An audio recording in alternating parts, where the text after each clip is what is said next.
The Dodge Ram 1502 from 2019 to present uses an electronic parking brake, or EPB, instead of a traditional handbrake. This is a fully electronic system controlled by the vehicle's electronic control unit, or ECU. It replaces mechanical cables with electronic actuators that apply the brake automatically. This video explains how to use the EPB in your Dodge Ram 1500. The electronic parking brake in the Dodge Ram 1500 is operated through two main controls.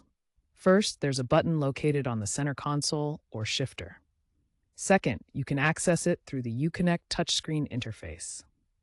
To access the EPB through the touchscreen, navigate to the Vehicle menu, then select Parking Brake. Keep in mind that the exact location of these controls can vary slightly depending on your specific trim level.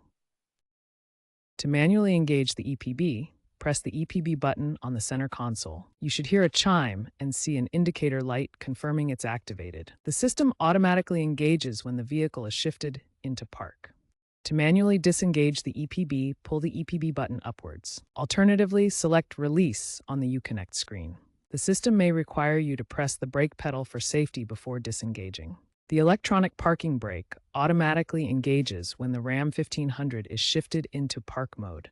It includes an emergency hold feature that activates if the engine stalls, keeping the vehicle secure. The system also integrates with Hill Start Assist to prevent rollaways on inclines.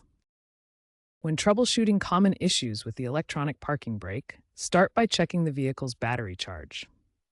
If the electronic parking brake fails to engage or disengage, the first step is to ensure the vehicle's battery is properly charged. Software glitches can sometimes cause issues with the EPB system.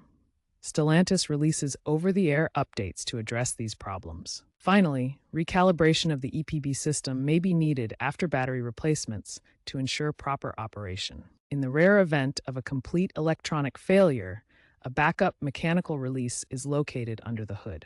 Consult your owner's manual for specific instructions on how to use this manual release. Looking ahead, Stellantis is piloting AI-enhanced EPB systems that predict and preemptively engage the brake based on terrain data. Stay updated on OTA software updates for improved EPB performance and security.